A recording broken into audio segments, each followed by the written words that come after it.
It's a bit of a coincidence, I suppose, that the parish would have started my first year in the Archdiocese as a priest. Being away at Griffith, I don't think I took a great note of the establishment of the new parish, but soon became aware of its existence. One of the reasons for that, I think, was that Father John McGrath was the curate or the assistant priest at the time, and we had a few inter-club or youth club visits between South Wagga and Griffith. And I recall that some of the young men of that group from South Wagga were the early members of the Turvey Park Football Club, which began about that time. And when I came to South Wagga with the Griffith team, they didn't treat me with very much respect. However, we'll let bygones be bygones in that regard. My early knowledge of the parish, I suppose, was to do through the schools. And I used to do a bit of inspection of schools, and at those days, of course, there were the Maria Goretti and Henschke, which have since combined. But when I first became coadjutor bishop to Archbishop Henschke, that of course I really got to know South Wagga for a very short time. I think after the bishop appointed me or consecrated me as his coadjutor, he thought he'd better keep his eye very closely on me and put me in a parish in Wagga itself. That meant, of course, that the famous Father Gall had to move, and I think some people found that very difficult, because I think we all associate the foundation and the establishment of Maria Goretti with that great man, Father Gall. I certainly have fond and very great memories of him, particularly later as he became my Vicar General as parish priest of Griffith. So I was only in the parish for about 5 or 6 months. One of my, before going there, I think my first real contact was through the Marian Tennis Club, and I enjoyed many a game on the courts there, and remember some of the players and those who organised the club there very fondly and very well.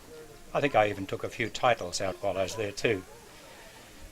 But during my time at the parish, I really didn't have very much opportunity to become closely involved. I was still Director of Catholic Education, and Bishop Henschke, of course, by that time had become quite inactive because of sickness, so I was mainly involved in doing things around the Archdiocese, around the diocese. And Father John McGree was my administrator at that time and did a great job for me. But I did enjoy my short time there. I was able to see the great strength and vitality of that parish, and I still retain many friendships from there.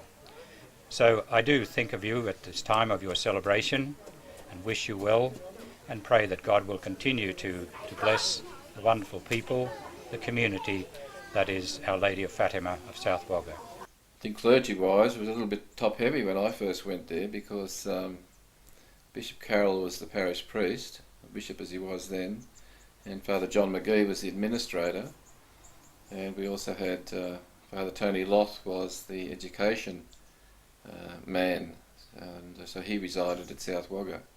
So we were fairly well catered for as far as clerics go. And I think Father Bob Lever was also there in my early days. While I was there, I had a lot to do with the YCW, and we had some tremendous days and functions there.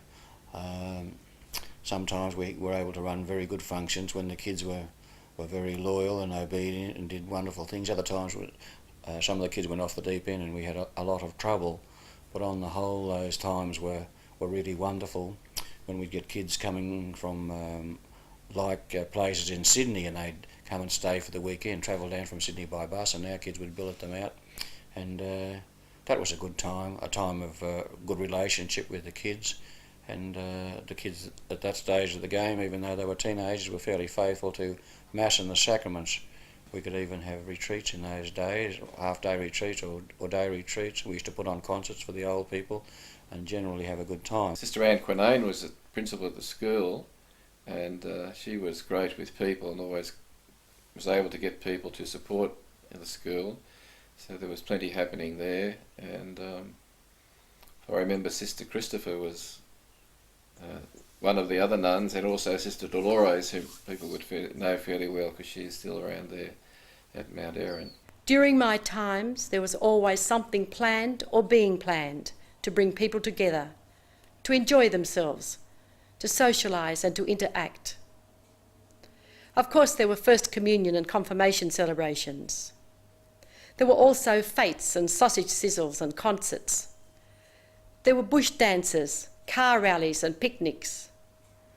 There were family groups and working bees and more working bees, and all served the purpose to build community. There were some very difficult and tense times. There were very sick children, nasty accidents, a child was abducted from our playground. We didn't always agree with P&Fs, school boards or parish priests.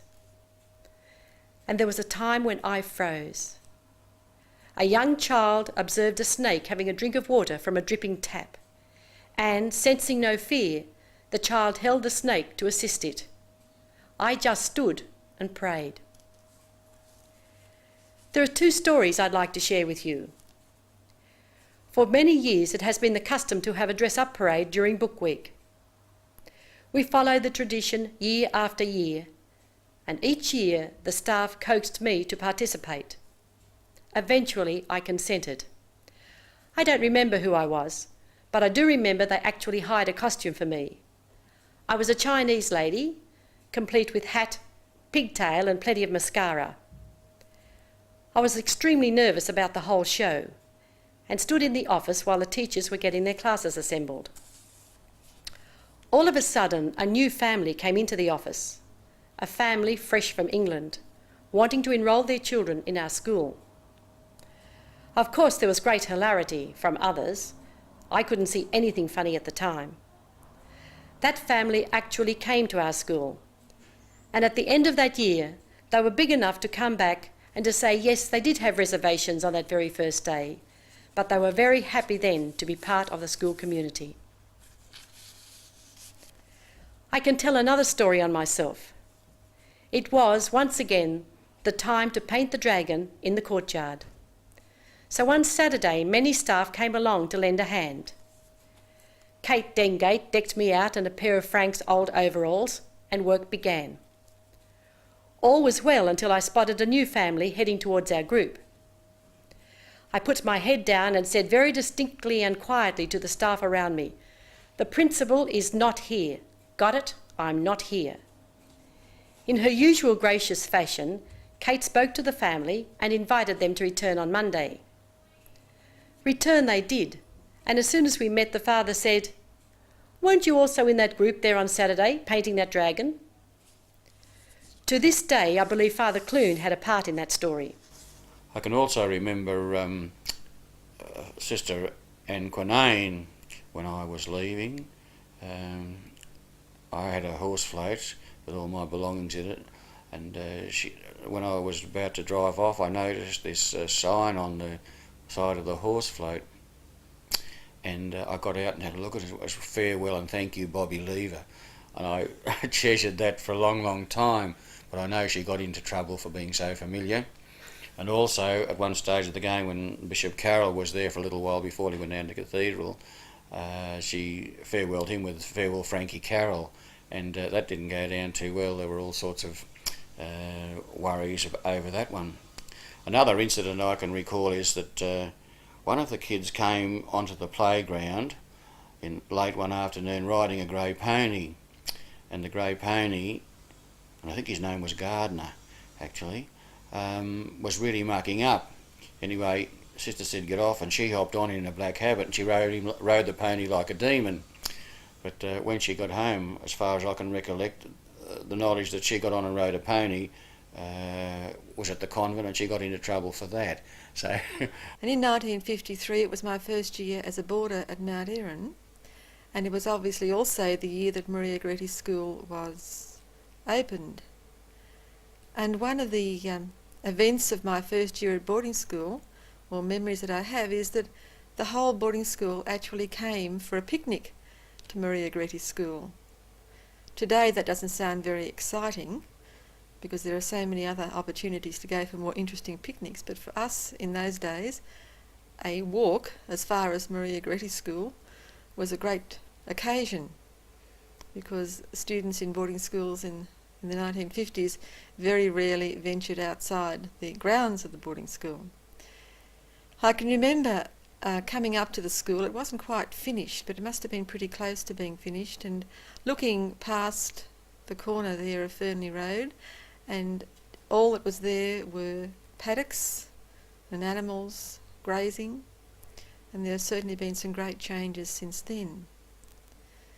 My next memory of Maria Goretti School was in my last year at school at Mount Erin, and one morning I was called to the office of the sister in charge of the boarders, who was then Sister Gregory, known to many in her latter years as Sister Eileen.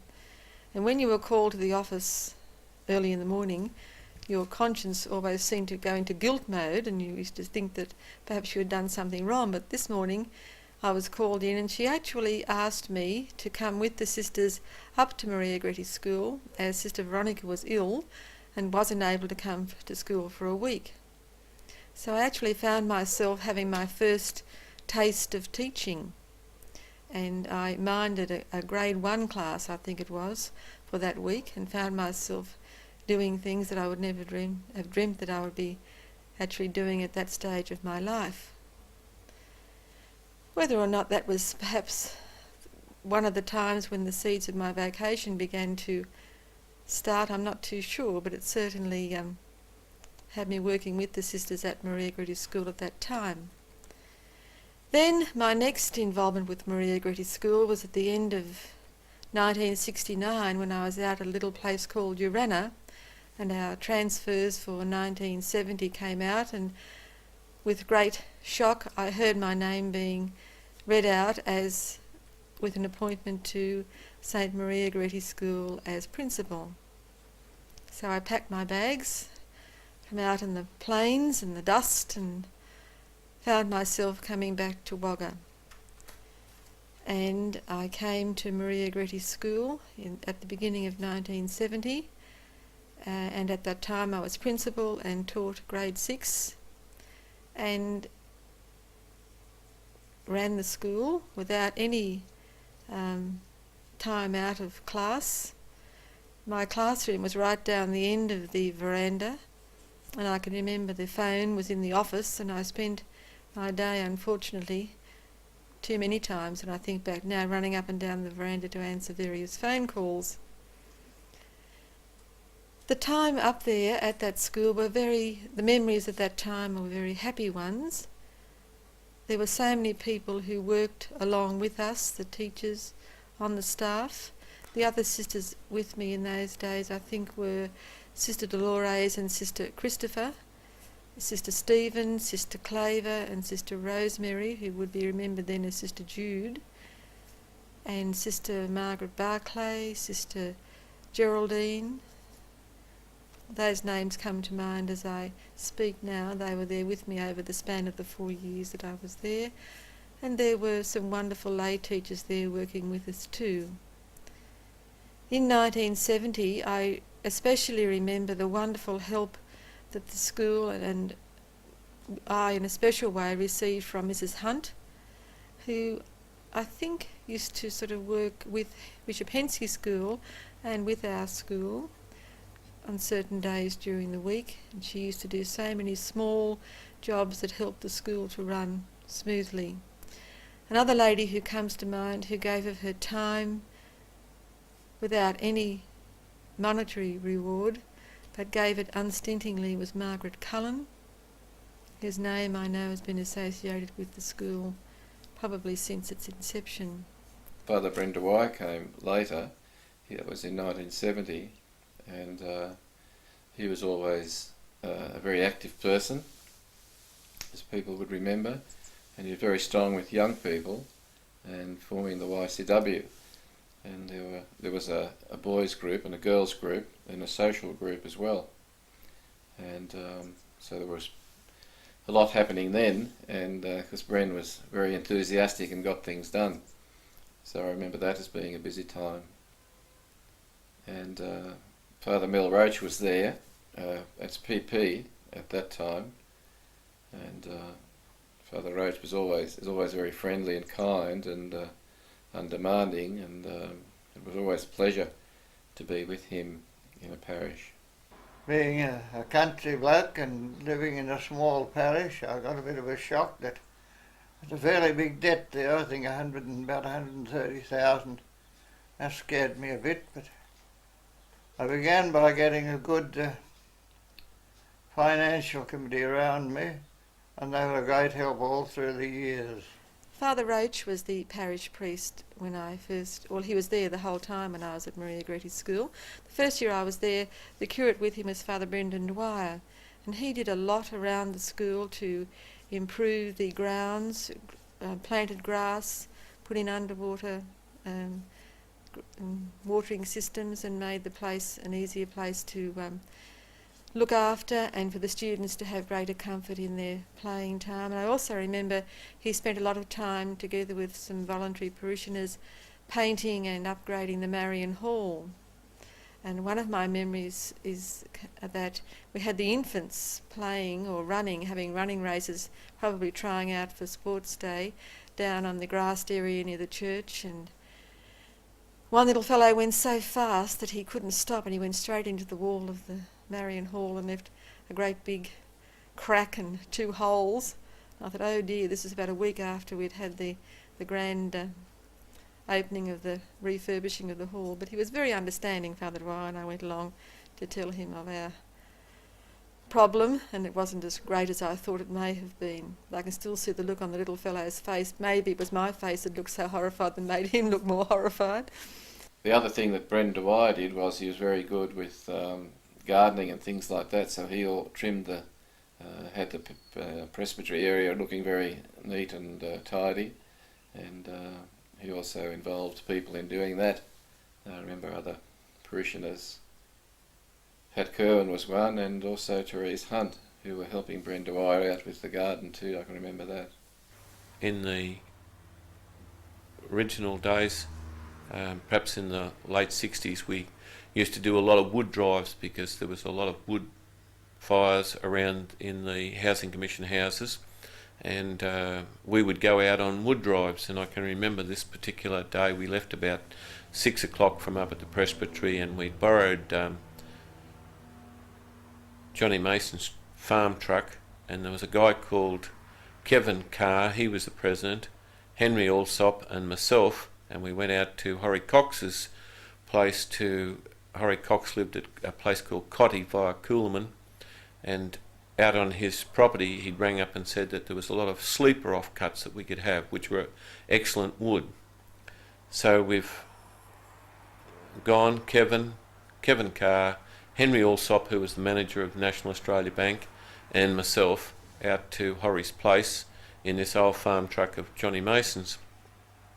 On the way out, it was a typical winter's morning, a lot of fog and mist all the way out, and we were having difficulty finding the entrance to Horry's place. And anyway, finally we got there, and we were loading on the wood, Kevin and I, and Henry wouldn't get off the back of the truck. He was standing on the back of the truck saying, I'll stack it when you get on here. But Henry was a bit work shy, and he was just going to stay up there, and he'd also bought these 3 thermoses of coffee, and he kept swigging at this thermos of coffee, and finally Kevin said, give us a go at that one of those thermoses, Henry. So he had a drink of that. When we were over picking up the wood, Kevin said, I think he's got that coffee laced with whiskey or rum. It's beautiful. So I went over and had a couple of drinks of coffee, and Henry still was a bit work shy and wouldn't get off the back of the truck. So Kevin said to me, listen, there's a little brown snake under this log of wood. He said, I'll get him off the back of the truck. He said, we'll be back by 12. He said, if Henry will get down off and help us. So anyway, picked up this old sleeper and threw it on the back, and the snake jumped out and nearly landed on Henry.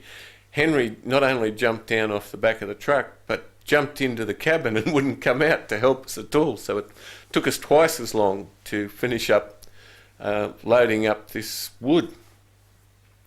But the good thing about it was Henry left the thermoses on the back, and we finished off the 3 thermoses. And on the way back in, I said to Kevin, is it the coffee or what? But it seems just as misty on the way in as what it was on the way out. Kevin said, what do you think, Henry? And Henry said, no, it's as clear as a bell. Like there's no mist at all. The Hunt family was another family that I got to know very well and remained friends. They were quite a large family, and Roy was in charge of the St Vincent de Paul store in those days, and used to also go to other places to pick up clothing, etc., or to drop clothing off. And Roy died very young, at about 42, and he still had a growing family. Another character that was in the conference was a guy called Mal Brentnell, great man Mal, and Mal used to take me with him, and we used to go on visitation to people that kids that we call probation. We no longer do that sort of work anymore, but Mal's famous boast was that he never ever had to stand outside. He always got inside the home to talk to the people, whether it was on a St Vincent de Paul call or a probation call. Mal always boasted that he could get inside. So he said, we'll go on this probation call and I'll show you how I handle it.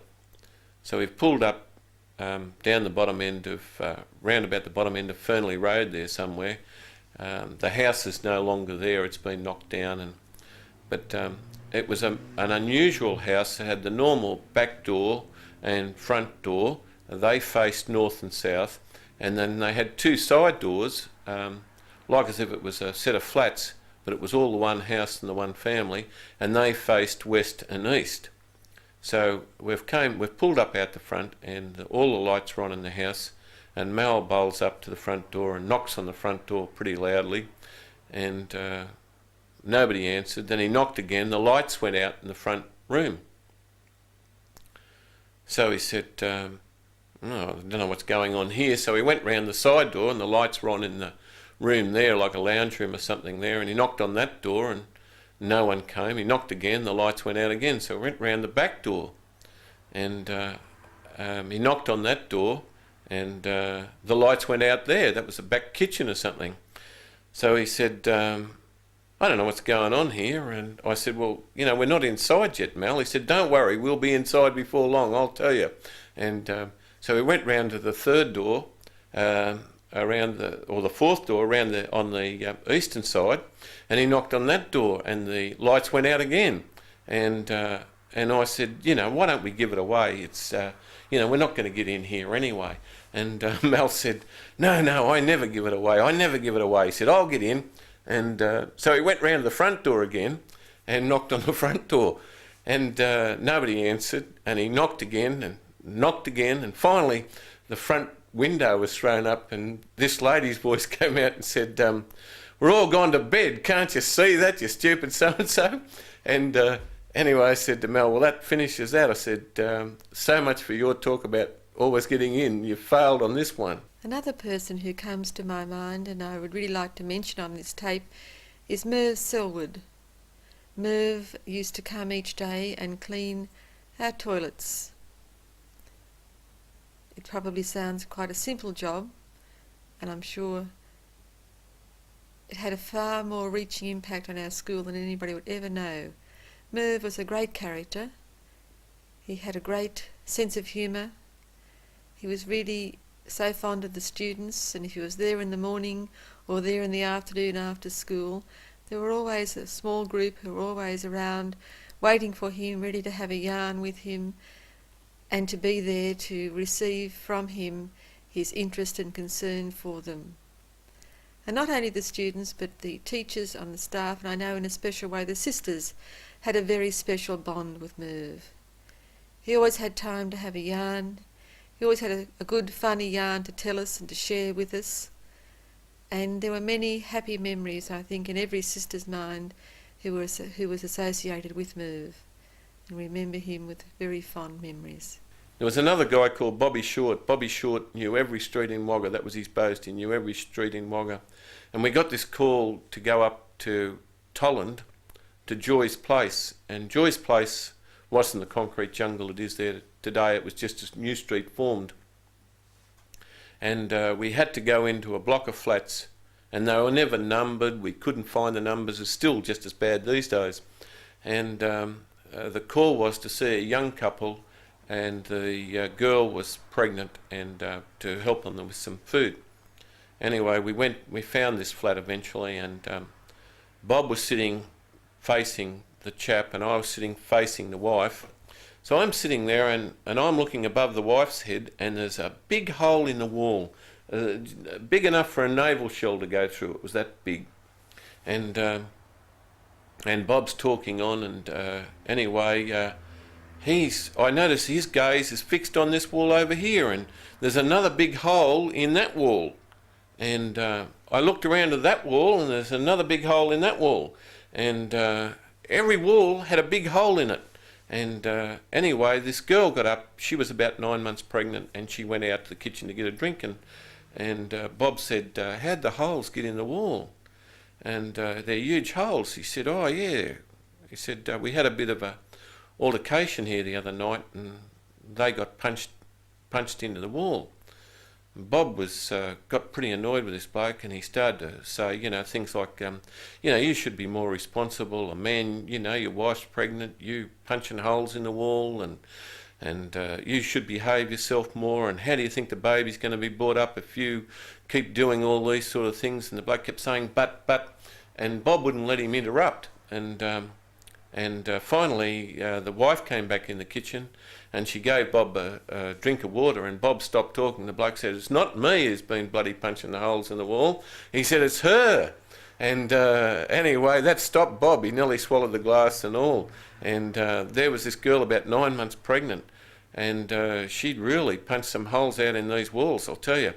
And anyway, the aftershoot of this whole situation was, we got a call to go up there about 3 nights later, and the police were just leaving. She'd given this guy a terrible hiding, and they'd had to restrain her, and they were putting her in the back of the paddy wagon, and instead of taking her to jail, she started to have the baby, so they had to run her down to the hospital. But saved his life anyway. I've never seen anyone that could punch holes in a wall so big. And during the time I was there, the St Mary's School, primary school, closed, and St Joseph's. And of course we got a lot of the children of families coming up to us, and we had to build, I think, about 2 different buildings, the one on the side of alongside Burke Street, and the one on the quadrangle, the south side of the quadrangle there. Those 2 little brick buildings, they I think made up 5 extra school rooms, and the thing has been going on ever since, of course. In 1973, which was, I think, the year that Maria Gretti's school would be 20 years old, we realised that it was time that we needed to build some new kindergarten rooms. The enrolment had increased in kindergarten, and so the 2 new kindergarten rooms were built, and that was very significant that it took place 20 years down the track from its first beginnings. Towards the end of 1973, a momentous decision was made to close down St Joseph's Primary School and St Mary's Primary School, and to move them to the Maria Gretti campus. I think this was a far bigger undertaking than anybody ever imagined. Our school, I can't remember the exact enrolment in 1973, but it would have been about 450 probably, plummeted to over 600. And when I think now that Bishop Henschke School, as it is today, has that enrolment combining both schools, I sort of look back and wonder and think, how did we fit all those students in? But we did. Teachers obviously had very big classes. At the commencement of 1974, when this amalgamation took place, I was still teaching grade 6 full-time. Didn't have any time out of school at all, with great difficulty. I was concerned about the students because I was constantly being called out, and I can remember meeting Father Loth one day as I walked across the courtyard. He at that time was the director of schools at the CEO, and he was puffing away on his pipe, and he said, "Well, sister, how are you finding things?" And I said, "Well, to be perfectly honest, Father, I feel as though I'm bouncing around on this courtyard on my head." In other words, I was certainly finding it very hard to cope teaching a class and running the school at that in the same time. So he, in his wisdom, listened to me and the difficulties that we were facing, and I was then able to get some part-time help, and I was released from the classroom for the afternoon of each day, and that made the role of being principal and teaching much easier for me. As I think back over those years, I think of the wonderful parents and friends who assisted us and who worked under very difficult conditions to help us and to be with us at working bees and any jobs we needed to have done. There were always willing mums and dads around. We had a ladies' auxiliary in those days and a school board. And I can remember the members of the school board working very hard to improve the conditions of the school. Laurie Smith and Bernie Dempsey are two names that come to mind. They, in that time, served as chairman of the school board. Then we had the Ladies Auxiliary, who did so much to raise funds for money for us to buy equipment for the school and to make the school a better place for the students to live and to work and to play and to learn. One memory that comes to mind of the Ladies Auxiliary, I can remember Judy Dempsey was the president, and she organised a pet show, and the children were very excited at the thought of bringing all their pets along. The problem was that the PAL dog food company had promised that they would send along some dog food for special prizes, and I can remember it didn't arrive on time, and poor Judy was tearing her hair out as to what sort of prizes she was going to be able to produce for all these children who were bringing along their pets. I think she might still have nightmares when she thinks about it today. I can't help but remember Maria Goretti School and think of my own father. In the year of 1974, when we changed over and brought the other schools to the Maria Goretti campus, there were so many little jobs that had to be done, and my dad had retired and come to Wagga to live, and he was very concerned about us and the extra work that was obviously there for us to do, and he was constantly there mending desks for us, lifting things and doing small jobs around the place, and I really feel I'd like to pay tribute to him. The other priests who were there in that time, I think, were Father Connell and Father Cruz, who also gave us great assistance in the school when they were there. There was some mention of a census too in Father Roach's time when I was there. As far as I remember, it was to do with planned giving, and I remember Brenda Wire and myself going around and doing some streets, going from house to house, or to order to get an updated list of people for the planned giving. I enjoyed the people. I liked the people of South Wagga. They were very loyal. I don't know what they thought of me. They never told me that, but anyway, we seemed to get on all right.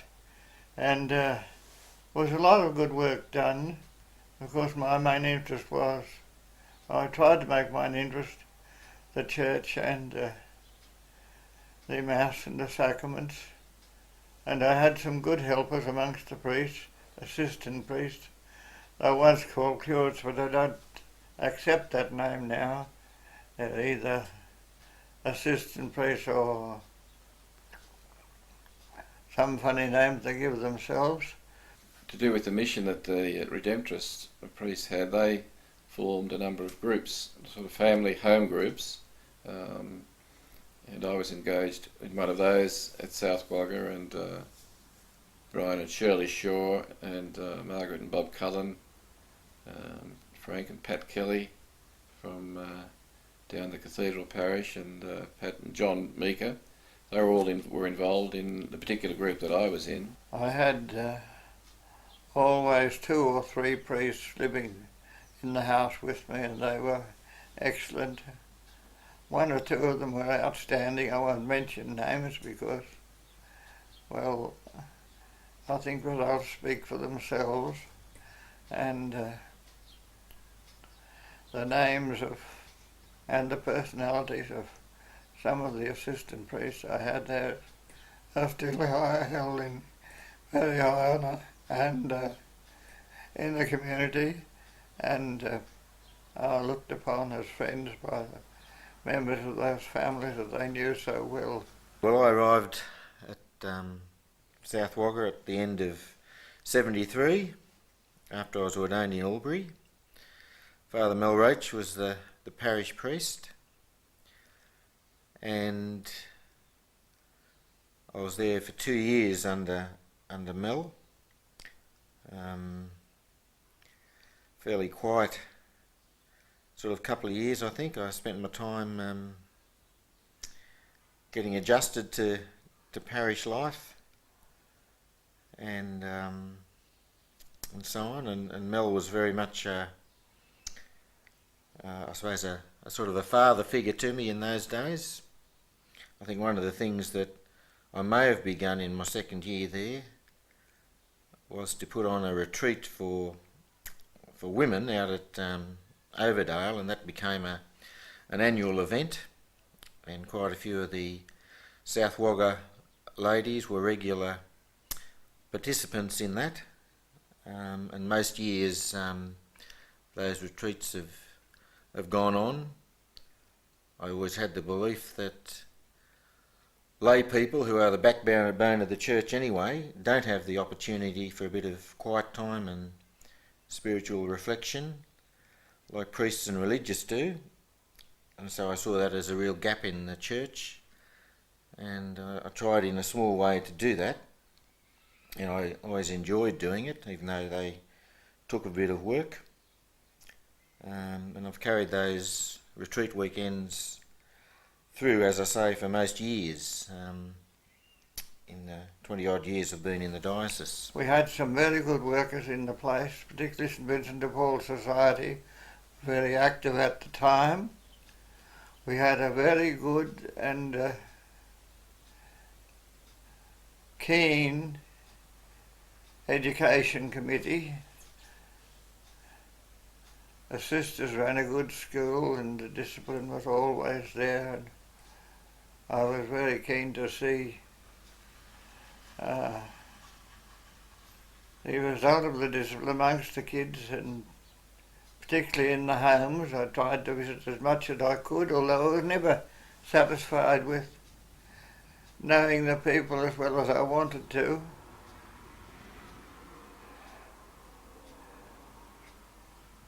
We had a couple of different committees going. One that was very helpful, I think, to a lot of new people was a little group that formed themselves into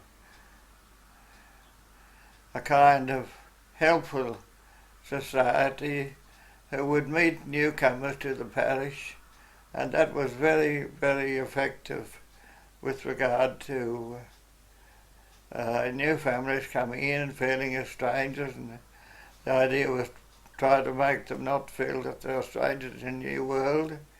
And we picked up and we found very many good active people that help us there.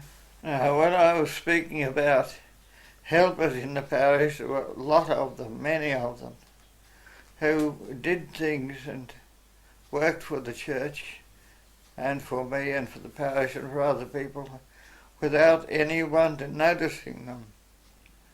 And amongst those was the housekeeper that I was privileged to have, Mrs. Lena Zabojski. She not only was loyal, but she was still a loyal friend, there was a bit of a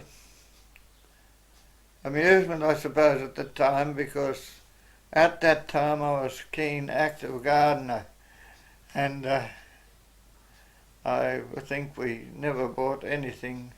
We never bought any vegetable things like that while I was there. And I got the credit of it, and Lena did the work. She was the labourer and I was the organiser. I come to presbytery when they needed housekeeper. Meantime, next week, Father Rauch arrived, took Parish priest job. I was a bit cautious. I haven't met him before, but I did discover he's such a generous, wonderful person to work for. He always remember things he promised to do for you or come and get grocer. He never been tight with the money in case we needed something extra. He is very neat and tidy in everything that was done. I found him wonderful. We had quite big family at the presbytery. We had 5 priests. Father Dwyer, Father Connell, Father Dyson Smith, and Father Rauch. And so all were very pleasant to work for us.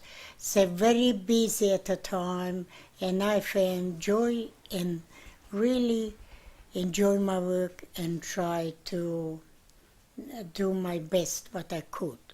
But every time, if it was too much have to do, I always get the help from one of them drying up or whatever.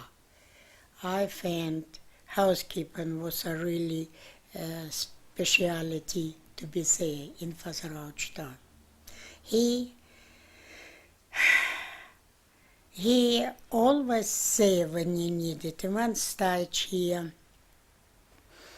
heard I had granddaughter. And next thing he turned out, come back with a ticket in hand. He said, "You fly now to Sydney." Sorry. That's how Father Rauch found it. And he was very nice to all priests there. We didn't have not once I ever heard somebody didn't talk to each another. So always been happy bunch and beautiful to work for. We had little groups of home study to help people to know the religion better. Particularly we discussed parts of the gospel or different things in moral attitudes and trying to make ourselves into a society that would live the Christian life. And to live it, you first of all have to know it. And it's no good reading just a catechism or scripture and making your own ideas about it, but discussion and the help of leaders is always a good thing if you have a leader that knows what it's all about. The other one association that I had was with the Marion Cricket Club, as it was then, and I think we just had 1 or 2 teams in those days. It was, I used to play regularly, and fortunately the other priests, no, that's not quite right. I was going to say they filled in for me, but I remember at times leaving the cricket early to get back for confessions at South Wagga. So I was able to fit in those 2 things.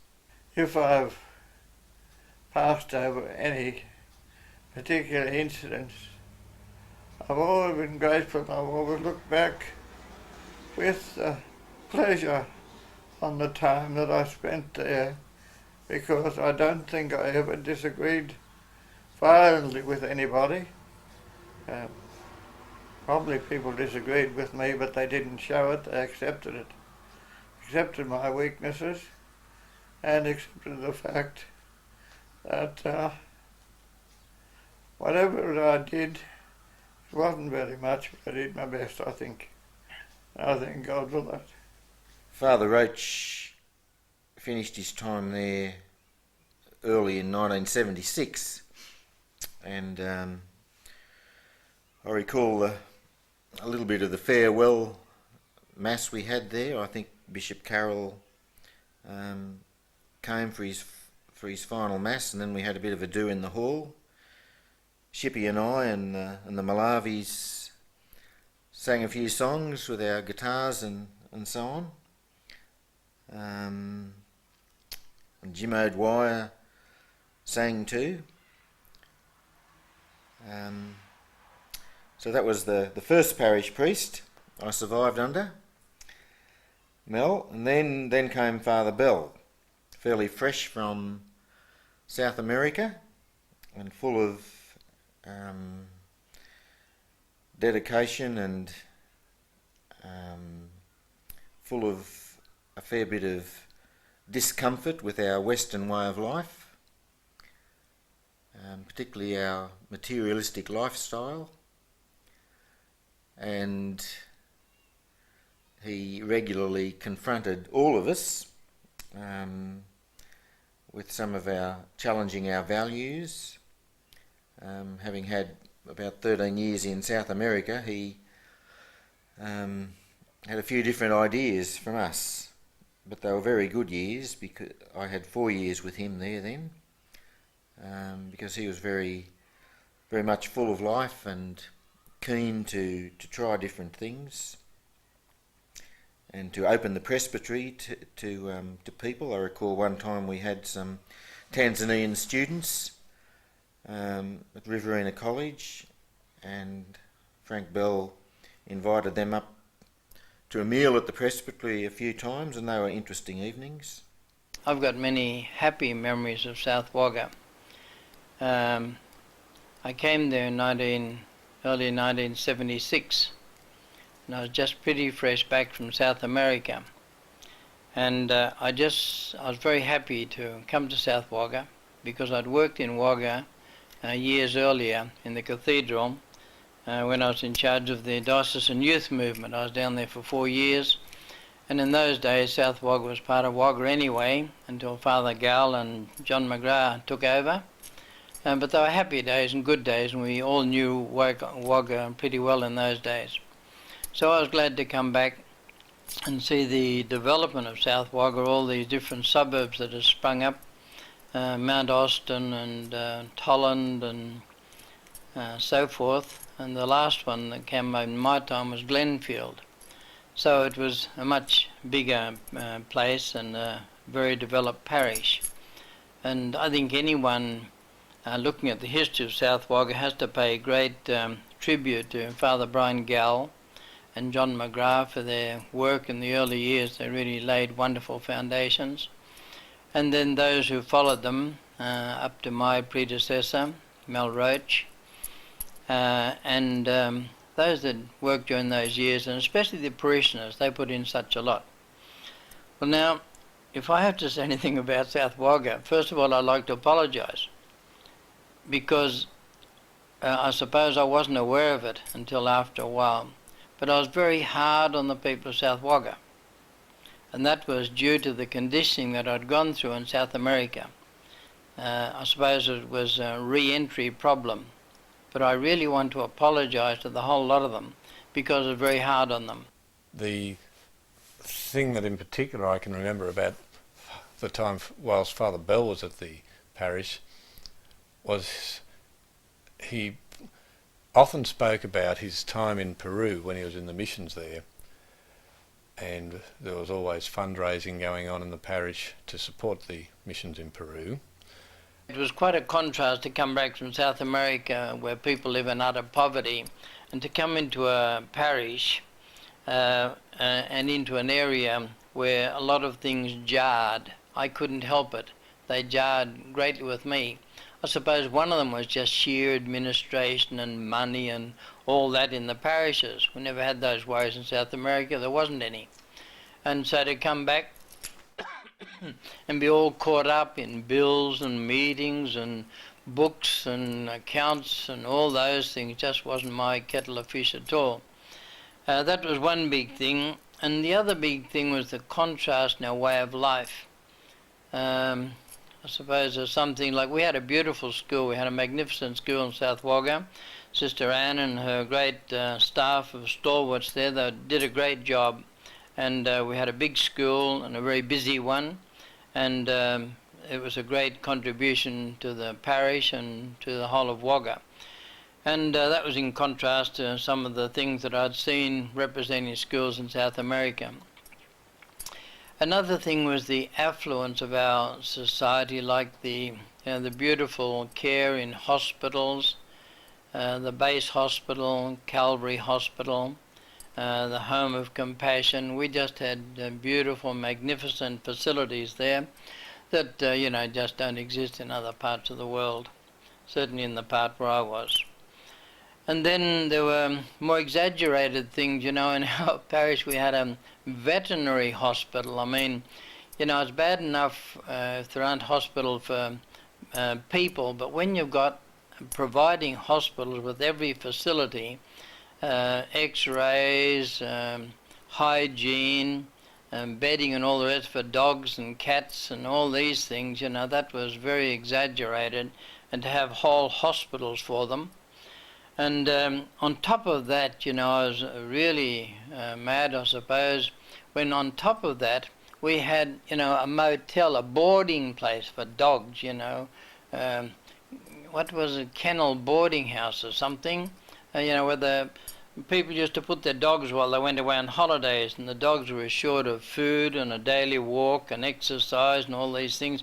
People were giving more attention to dogs and cats and a lot of luxury things, whereas I'd come from a situation where people didn't have those things. People were denied food,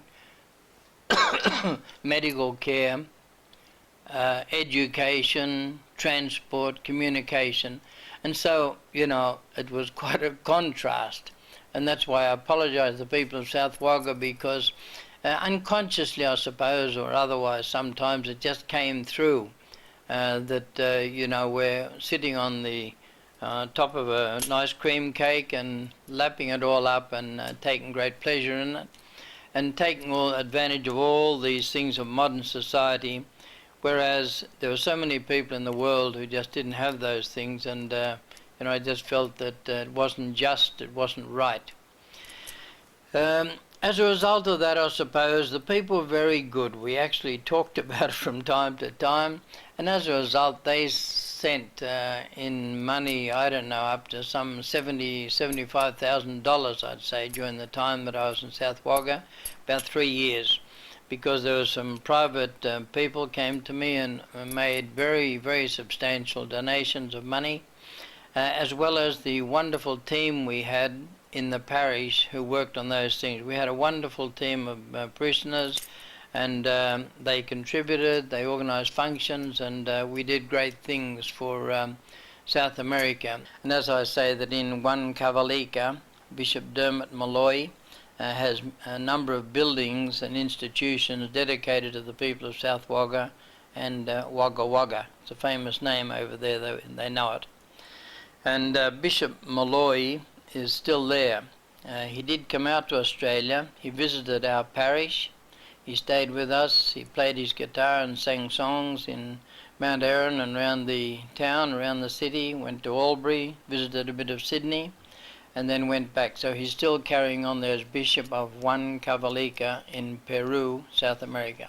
And I can often remember Father Bell saying that as far as he was concerned, there shouldn't be any spending of monies on churches or church properties.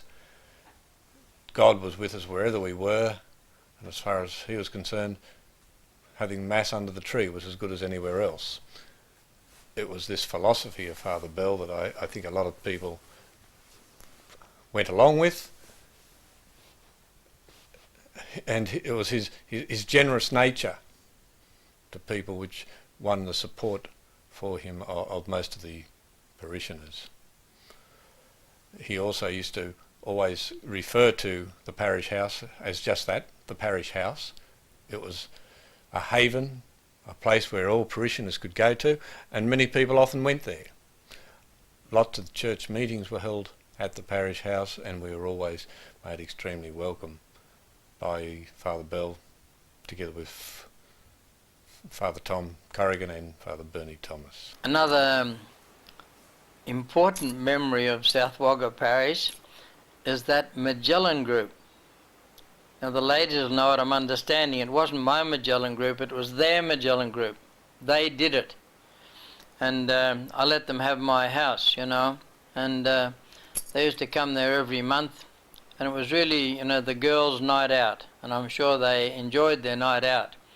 They'd come along and we'd have a little bit of a meeting, a little reflection. I gave them a spiritual thought now and then to try and keep them on the straight and narrow. Then they'd have supper afterwards, and then they might have something with the supper, some little thing to help them along. And at that stage I would leave them, you see, the 25 or a whole group of them there, 25 or 30 of them sometimes, and quite happy just to be there talking and enjoying themselves and enjoying each other's company. So I would retire at that stage, but at midnight I used to tell them that, you know, it was time to put the lights out and come back and put the lights out. And anyway, they took that in good spirit and they used to wander outside. But there was a car park out there with a light on it too. So at 1 o'clock I used to put out the light in the car park and make sure they all got home. Oh dear.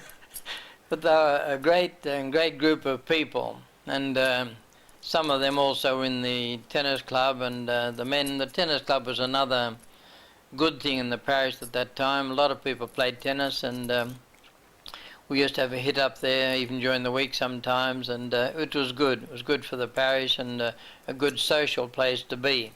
And we had some good times over there. With the Magellan Club, those girls, they did very well, and I'm sure that those outings helped them to maintain their equilibrium at home during the rest of the month, knowing that one day they're going to get their night out and be able to let their hair down and be with the girls and have a good time. And I'm sure too that the little instructions help them to keep the faith and come through it all as still model young Catholic ladies. It was sometime during that 1976 that Bishop Carroll asked me to be the first part-time chaplain at Riverina College. And so I used to spend a lot of my time out at the college, both at South Campus and out at the developing North Campus, endeavouring to get to know the students and so on. And for a number of years I lived in a flat at South Campus just to be a bit closer to the students, although it didn't always sort of work out that way, I don't think. The numbers that I got to know still remained relatively small. Young people didn't put the church in high priority, but I enjoyed getting to know those students, and I've kept in touch with many of them, have celebrated the marriages of a few of them, and I suppose amongst the highlights of my time at Riverina College was to have regular weekend camps, mainly up at Blowering for the students, sort of a retreat type camp. In 77 I returned again. This time I was given the task of amalgamating Bishop Henschke Boys Primary School with St Maria Goretti's. This actually took place at the beginning of 79, and St Maria Goretti's became Henschke Primary School. In 79 my parents retired from their property and came to live in the South Wagga Parish. 84 to 86 again saw me in the South Wagga Parish, this time as a non-teaching principal of Henschke Primary School. In the early days, the assembly room was the kindergarten room. It housed numbers too great to comprehend for 1995, and Sister Margaret Mary was a gem with the multitude. I was there when the 3 classrooms beside the presbytery were built. Neither the size of the rooms nor their location was ideal. But has anything been ideal at South Wagga? As I see it, Everything has come about through hard work, determination, commitment and pulling together. Perhaps you could say through blood, sweat and tears. The room at the back of Marion Hall was used as a classroom for many years, and at times so also was the Marion Hall. Credit must go to Sister Audrey for the library, or the Marion Resource Centre as it was named.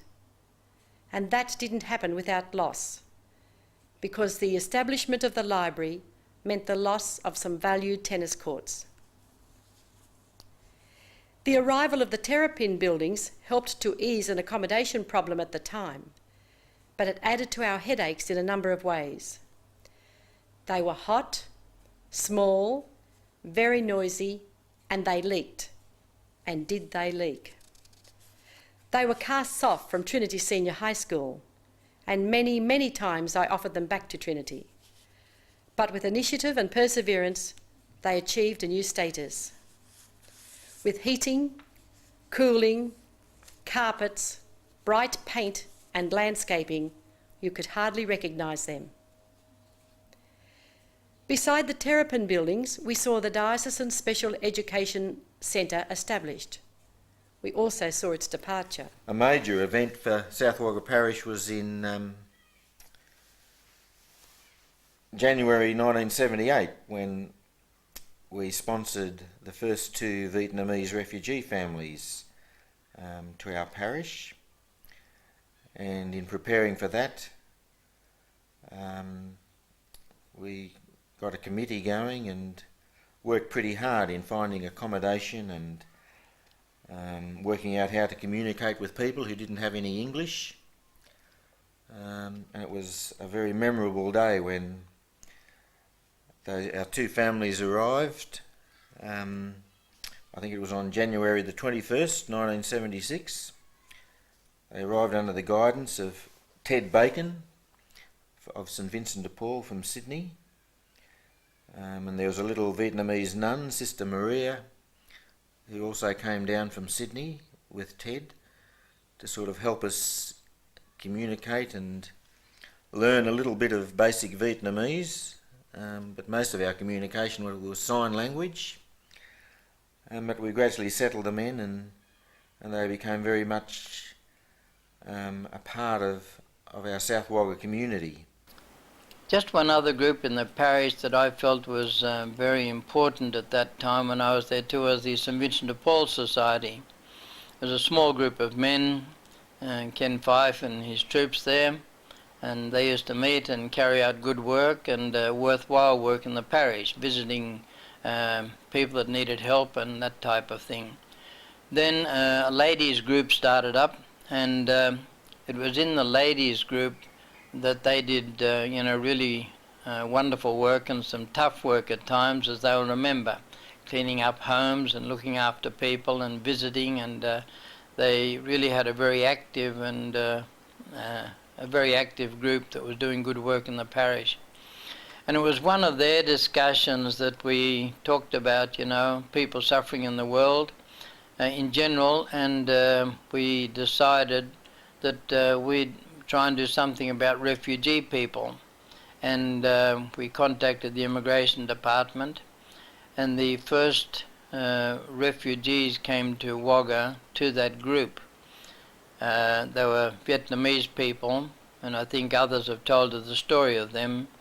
Father Tom Corrigan and perhaps Bernie Thomas have told us the story of them. But anyway, they came, and it was due to the activity, the conversation, and the ideas that came out of that women's group of the St Vincent de Paul Society, and they did a lot to help those people settle in.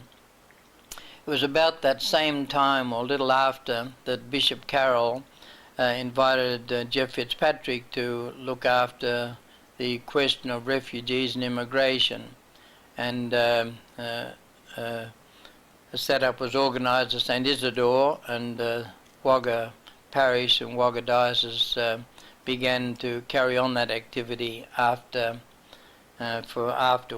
and that's been carried on right up to this time, and still doing wonderful work there at St Isidore. I know Tom Corrigan has still kept in touch with some of those families, and they're doing very well. Some of them are doing very well. Particularly through my time with Father Bell, we got a youth mass going fairly regularly. I think of a Saturday night, involving some of the young people, music-wise, and other parts of the liturgy. Another good thing that I was very pleased with when I was in the parish was just the youth, the young people. There's a great group of them. I know we used to, I was lucky to have Tom and Tony Ship, both good guitarists and singers and musicians, and we used to sing there at the Mass and have great fun. They used to do offertory processions and a lot of good music, and sit outside the church and gossip for hours afterwards, which was good too. And I won't start to name any of them. You say one and you miss 20. But they're a great little group of people, and it's good to see that they've done well in life afterwards. But that was a very happy part of life in the parish, to see the young people getting in, being involved and active and singing and enjoying themselves. I also managed to get some of the students involved in helping to run youth groups for South Wagga Parish, which we used to have in the hall and in Henskey School. They were good days. And Bernie Thomas, I think, was also there with me at South Wagga during those times. I remember South Wagga with great affection. I came to South Wagga in 1978, the start of 78, when Tony Ship and myself swapped places. I was at Junee at the time, and Shippy was at South Wagga. We swapped places, and I only had a short stay, but I left at the start of 1980 to go to Sydney to do some media work. So what do I remember about South Wagga? Why with great affection? I think because firstly there's Frank Bell, Tom Corrigan and myself, and we all got on very well. So the house was a house that I think was open. I think it was had a spirit in it because Tom and Frank and myself got on reasonably well. You'll have to ask the others about that, but I think we got on reasonably well anyway. I think the spirit of South Wagga Parish, to me, was reflected in our Easter celebrations in 1979, which we had a youth group who used to play guitars, and we had people who came along and used to help us, and Tom was the motivator of that. And that Easter celebration, from the Holy Thursday, Palm Sunday, Holy Thursday, Good Friday, Easter Vigil, the whole thing just grew and developed, and we finished up in the church on the Easter Vigil night singing, I think, We Are Heirs to the Father, if I remember rightly, and people, young and old, just broke into sort of clapping in time with the music. So much was the joy of the resurrection, and that reflected the great joy and the great spirit that was at South Wagga. Probably a spirit of looking at things in new ways, trying to turn things around and see if things could be done better or more meaningful. Or one of the things that some of them worked, some of them didn't. One of the things that didn't work, that I think showed the spirit of the place, was Frank Bell's we'll do away with the collections and put the collection boxes down at the back, so that we'll rely on the honesty of people to put their money in the first collection box or the second collection box as they came in or out of the church. It was a great idea. I forget how long we tried it for, but soon the Parish Finance Committee convinced Frank that we'd better go back to the old collection way. But again, that was the spirit of the place and the spirit of the spirit of the people. Of quite willing to go along with a lot of these ideas. The whole money thing turned me off a little bit, and administration. And at one stage, I was trying to get across the idea that we should separate money from sacred things, like money should be separated from Mass and the sacraments. I'm not a great believer in Mass stipends or in donations for baptism and marriage. These are all sacred things. We should be quite free from money. But anyway, at one stage, I convinced the parish to cut out collections in Mass. That caused a few eyebrows to shoot up. So we put 2 big collection boxes down the back of the church. When people came in or when they went out, they had the option to give or not to give. But we didn't interrupt Mass, we didn't interrupt our liturgy to be collecting dough. We just had the boxes there, and going in or coming out, people put in or didn't put in. And it was good to sort them out a little bit, those who wanted to and those who didn't. But, you know, the parish still survived. The parish still survived, and was still, you know, above water, even with that voluntary form of giving, instead of interrupting Mass to take up collections. And that interrupting of Mass for collection, when we cut that out, we had more time for good things. The offertory procession, presentation of the book, communion reflections, which some of the parishioners were writing and preparing, and a lot of good things. I just felt that was really great, and we enjoyed those. It was whilst Father Bell was there that he commenced the Renewal of Faith program, and Anne and I participated in that, and it was there that we met many of the well-known people of the South Wagga Parish. I remember we met Marg and Bob Cullen and Brian and Geraldine Irwin. I think we met Judy and Bernie Dempsey at the Renewal of Faith program. It was the start of many programs in the parish at the time, and in fact I think Anne started or first went to the retreat that was carried on by Father Tom Corrigan out at Otherdale shortly around about that time, and I think that program has continued ever since. 1979 was also a great year because it was together in prayer year. And there are some people from the parish who came away with us, priests, to be able to pray with us and to reflect with us, and it was a great time of prayer and a great unity between the people and the priests. Some funny things happened. We had some Jesuits who came on supply, and I can remember the first day Frank and Tom had gone away on their retreat, and I was left with these 2 Jesuits, and I got home one evening, and one of the older ones said to me, someone rang up about I wanted someone anointed because they had a heart attack.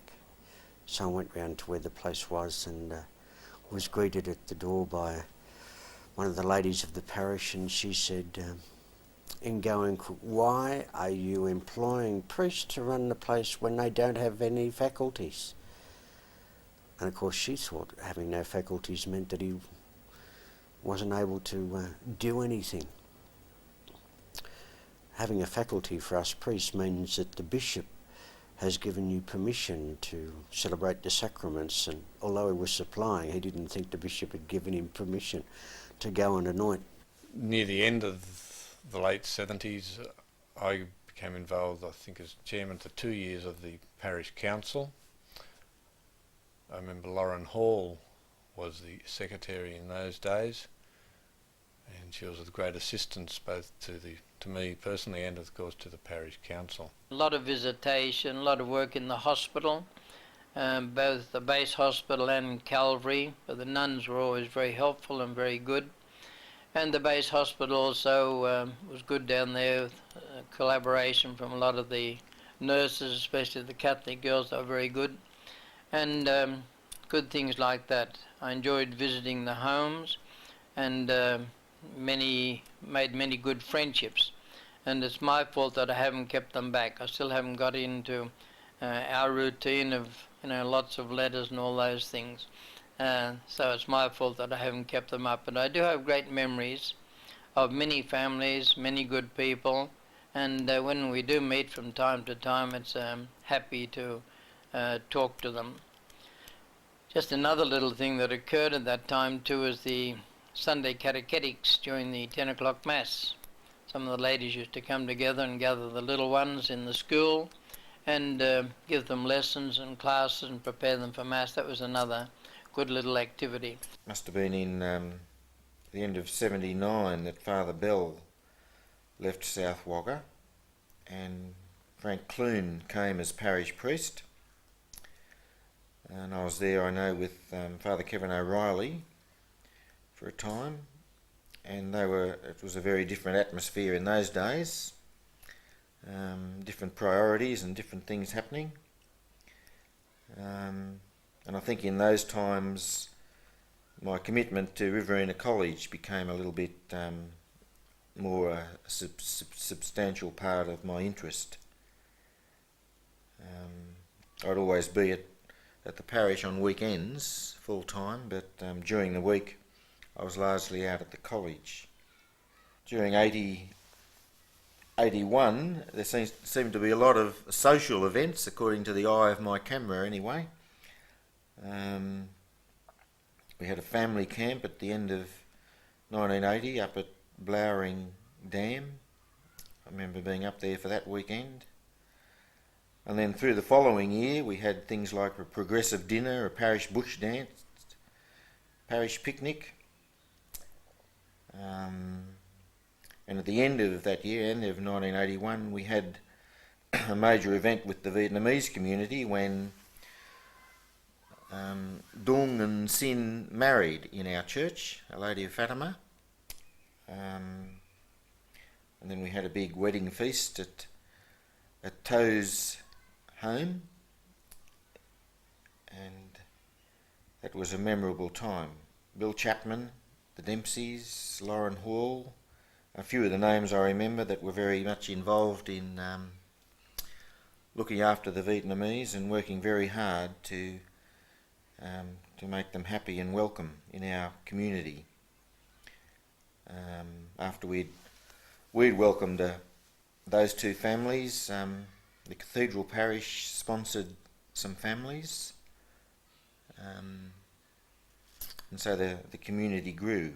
Another event I recall was having carols by candlelight at the back of the presbytery under the clotheslines. That was the end of 81. And then in January 82 I concluded my time at South Wagga when Bishop Frank Carroll asked me to go to Leeton. And I suppose I was getting to the point at that stage of feeling that it was inevitable that I'd be moved. And I think after 8 years in South Wagga, it was certainly time to go and get to know a new community. So I had a fond farewell with a youth mass on the last weekend I was there, and a bit of ado and presentation in the hall. And I felt that was a fitting climax to my time at South Wagga. I was appointed to Henschke Primary School in 1987 and also became part of this vibrant community and parish here at Our Lady of Fatima.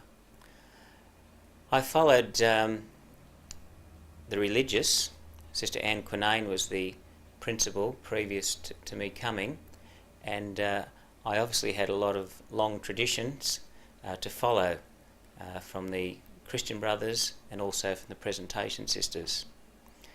I was familiar with this task as I was also appointed as the first lay principal at Berrigan and also at Ganmain, and so I knew of the great faith commitment of particularly the school community that both the sisters and the brothers had set up.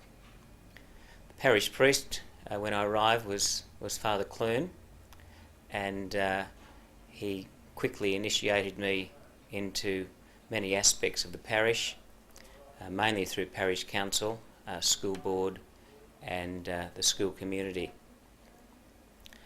The traditions, as I mentioned, had been set up and was very faith-filled in the community.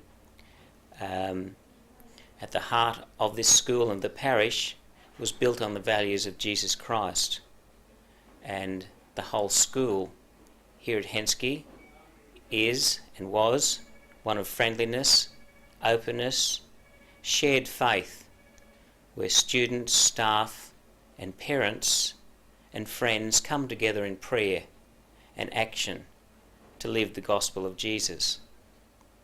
And through our dedicated staff, the children learn through lived experiences and reflection about their Catholic faith and what it means to live a Christian life. Staff and students pray together, share in the preparation and celebration of liturgical events such as class masses, paraliturgies and sacramental celebrations. And it's during the daily religious education lessons that the beliefs and the traditions of the Catholic school are formally taught, just like they were in 1953 when the school commenced. Children, along with their parents, participate in sacramental preparation programs which complement the school program.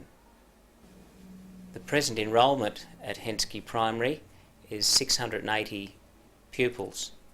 We have over 40 staff, which involves teaching staff, non-teaching staff and administrative staff. So it's from its humble beginnings to now is the largest primary school in the diocese. I have been informed that the school is the largest Catholic primary school outside of the metropolitan areas and outside of Canberra. And so the parish should be very proud of this fact that so many pupils and parents wish to enter the school, and so the parish community. It obviously has a reputation of being caring, that the parishioners and also the parish priest, together with the staff, are friendly, committed, and certainly live by Christian values. Each pupil's strengths in the school is recognised, and also the teacher's strengths are used and encouraged in an effort to draw on the expertise of individuals. Staff here at Henschke are committed to familiarising themselves with curriculum documents, updating present qualifications, and participating in professional development courses. All staff are dedicated to their profession and are very aware of the part they play in the lives of the pupils here at Henschke. An obvious strength of the school is the pastoral care that can be witnessed among the staff, between the staff and students, and their families, all of which contributes to the building of this wonderful Christian community. The staff is highly qualified and are always looking forward to what they can do to better improve the learning opportunities for each student and continue to maintain the high standards that have characterised this parish and this school down through the last 40 years. And I remember with really happy memories my time there. And I've been away from Wagga and come back again, and it's always great to meet up with students and parents with whom I was associated there at the school. And there was always that great sense of community, great sense of people being so generous with their time and their interest.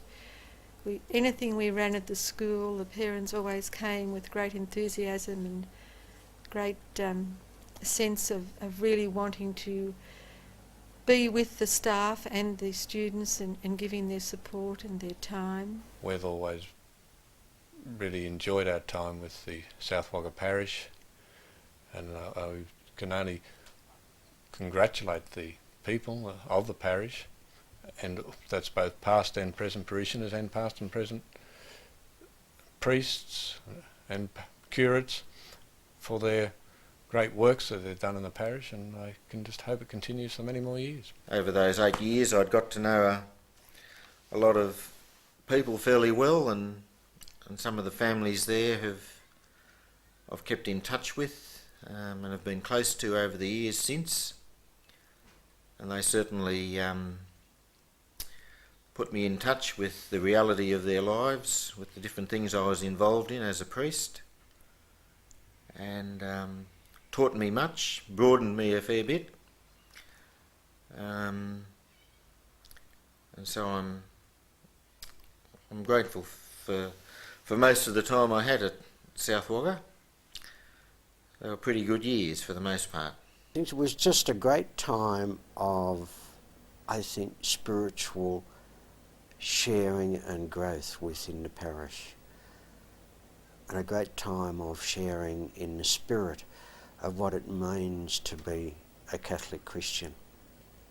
And I'm always thankful for that, and thankful for the people who was able to share that with me. I would like to congratulate the parish on this celebration. I think it's wonderful. We did have one celebration when I was in the parish, and it's great now that we're having this celebration, and I do hope that it's a very happy time and a time of reminiscing and a time of renewing friendships and the memories of the past. So we do wish the parish every success for the future. As the school is part of Our Lady of Fatima Parish, we enjoyed and had the privilege of working with Father Clune, who only recently left and went to Holbrook, and now we take on a whole new life in the parish with Father Fulton, who brings with him his own gifts, his own caring attitude, and his great pastoral way of working with people. So, on reflection of the parish and on the school, one of the things that always enters my heart is the great contribution that the parishioners make to the school and to the life of the parish. Now, whether that be in working bees, financial assistance, prayer, and the great atmosphere when we join together in the greatest celebration of Mass. That was quite evident 9 years ago when I arrived, and still that continues to grow, and the school feel privileged to be part of this parish community. The Henschke Staff and Administration Building was opened on the 18th of August 1994, and this was one of the final buildings that Father had a hand in the previous 3 or 4 years. Because of increasing enrolments, the parish had built 2 new classrooms. We wanted to dedicate the name of this building to Father Clune, but his own modest way said no way. So we weren't successful there. But he was very proud of the building he built for parents, for the staff, the administrative staff, and the pupils. I remember the farewell that was held for Father Clune in the parish hall near the end of June. There seemed to be people from everywhere. In fact, some people came who I hadn't seen at the church for many years. But it certainly showed the esteem and the love that the people of the parish had for Father Clune, and it was certainly a very fitting occasion for a person who did so much for the parish. At this stage, I'd like to welcome everybody here. It's something that really has taken us all by surprise. The Father, having been in the parish for 15 years, has opted to take a slightly different direction in his life. From our point of view, the good thing about it is that Holbrook is not that far away. But Father is going to take with him a lot of emotion, I feel, because over a period of 15 years in a parish as parish priest, the impact that Father would have had on the lives of various families within the parish, I don't think you could put a measure on it. And what we're going to touch on this morning will only be a part of that. behalf of the Parish Council, I'd first of all ask Karen Ross if Karen would make a presentation of a small gift that has a physical sense, and then I'll ask Harry Hendricks, also on behalf of the parish, to present the main gift of this activity. Karen?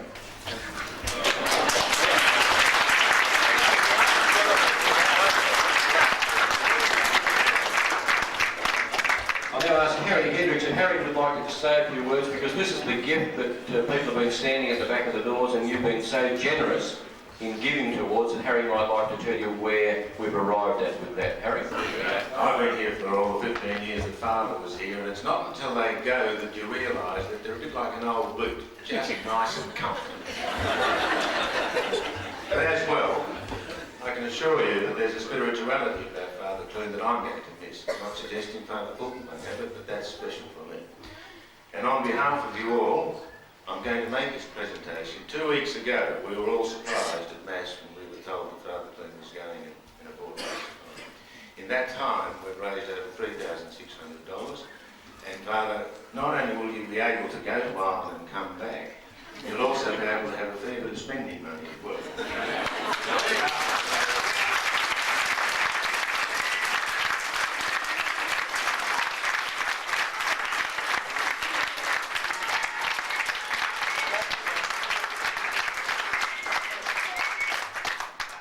I think that's really fantastic that that was raised in such a short period of time. I'd now like to open up proceedings to anyone who would like to say something special, Catherine Malone, and anybody else who would like to say something to Father. Would you please make your way up onto the side? If for one reason or another you can't find your way up the stairs, we can certainly pass the microphone down towards the front. Catherine. Thanks, Joe. Father, on my own behalf, before I start this little one, I'd like to thank you very much for all you've done for me. Thank you for my job, which of course getting sacked me from. I appreciate everything you've done, and we as our family, we love you and we're going to miss you greatly. But I have a little message here from Sister Anne Quinane, who I started with when I came to live with Father Clune and Sister Anne, and she can't be here today, and she's written this special little message for Father. She says to Father Clune, I regret to be unable to be with you today, but I would like to join with you in expressing thanks. Blessed are those who annoy us and frustrate us, for they have the elements of a true friend. Blessed are the determined and pig-headed, for they challenge us to find other ways to the heart. Blessed are the compassionate people, for they show others what it is to be a Christian. Blessed are those who care for children. The kingdom of heaven shall be theirs. Blessed are those who lend a hand to others, for that removes hopelessness and despair. Blessed is the shepherd who knows and loves his flock, for knowing them he also has great care and love for them. Blessed are those who have been able to kick the smoking habit. In doing so, they grow in understanding of our human nature. Blessed are those who stand outside churches and schools and presbyteries, for those who stand and watch also serve. Blessed are those who walk the aisles of coals. In doing so, they've been touched by real humanity. Blessed are the direct people, for they are also straight with their God. Clooney, thank you for your support you gave me when I was at Henschke. Thank you for the love and concern you showed the children and the staff. Thank you for the friend you are, and you've been to me and my parents and family. Thank you for allowing me to be me and accepting me as I am. I love direct people, for I am also one of them. Sister Anne.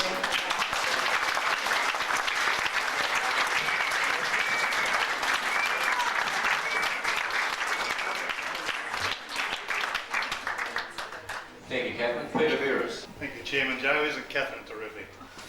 Sister Anne. Sister Anne. Well, Sister Anne and Catherine. Yes, look, I am glad to be able to speak to you today regarding this situation. First of all, very sorry, of course, that Father Clune is leaving us, the unassuming man that he is. I must say that one of the things that really did impress me over the years was while I was a member of the Henschke School Board, every year we have to review the school fees, and it was Father who, more than anyone else, spoke for trying to keep the fees as low as possible for the battlers of the parish. And the other thing that I remember that's outstanding was 15 years ago when Father first came to the parish. Joan and I used to go to Mass separately and keep the littlies at home. And it was Father Clune who told us that it was important that families go to Mass together, and we've done that ever since, and I'm grateful for that. It was a challenge at the time. It was terrific. I want to thank Father for the help and support that he's given to the 40th Anniversary Committee, which was set up last year, and we're now heading towards October 13 to 15. And Father has given complete moral and financial support to this. And even though he's leaving, we certainly expect him to be very much involved when the weekend is on. And of course, we'll be issuing an invitation to him as a former priest of the parish. And we ask everybody here to keep the 40th anniversary in mind and to spread the word. Thank you.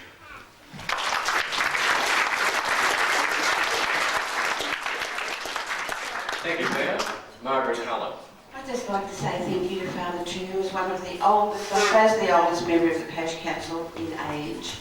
And as far as the 40th anniversary is concerned, you'll now be at the top of the invitation list, and we have a promise that he will be back. Thank you for everything. Thank you, Margaret. And Michael Jones on behalf of the school. Thank you, Joe. The word generous has been mentioned various times here this morning, and I've been with Father, or been in charge of the school for 9 years, and Father has been here all that time. And it's hard to describe how generous Father is.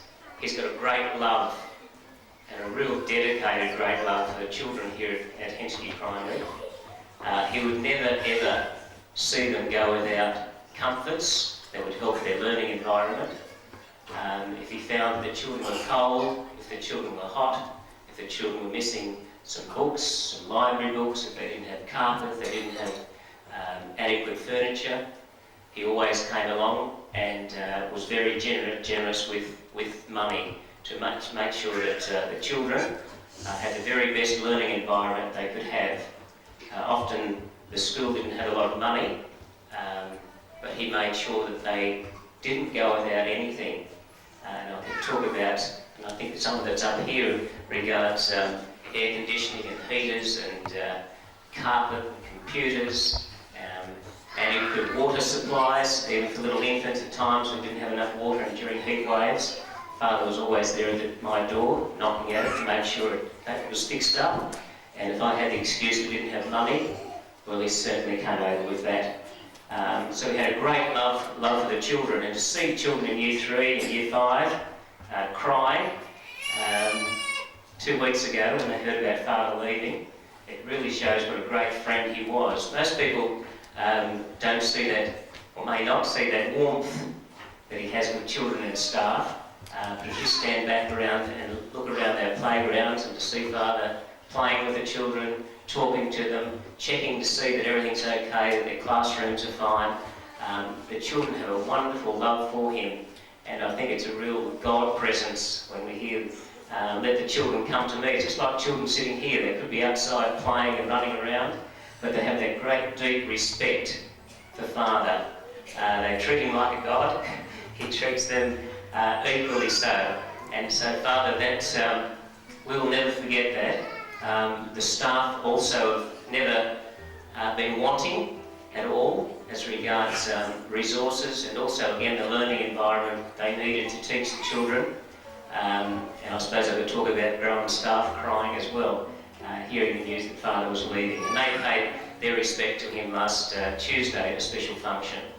And so again, Father, I thank you on behalf of the school and the parents, the PNF and the school board, for one hell of a generous parish priest, and one that we'll keep praying for good health and for the many gifts that he's given to us at Henschke. Thank you, Father.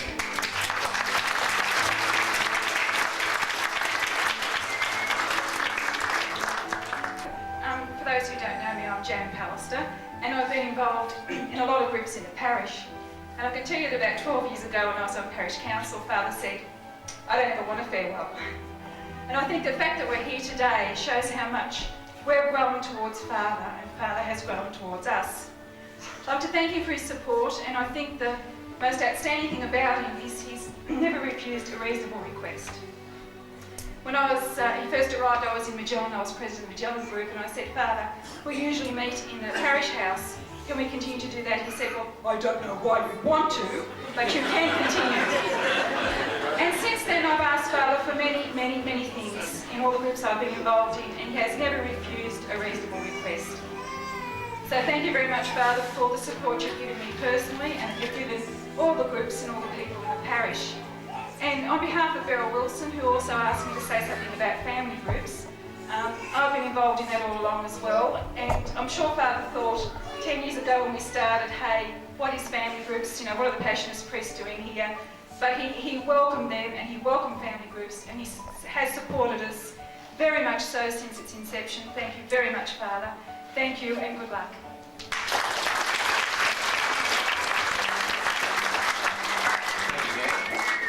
I know that people from Uranquiti have already made a presentation to Father, a small gift that they particularly wanted to pass on. And so, Father, I think that it's now an opportunity for you. Does everyone have a seat? Because Father could be talking for a while. Father? But he hasn't been here very long, but I think he knows that I'm a man of two words. So. Anyhow, I thank you all for coming here today, and if I have been any help to the parish, well, that gives me pleasure. But, always on the occasion of somebody leaving, the lily is gilded, as it were. Well, I think it happens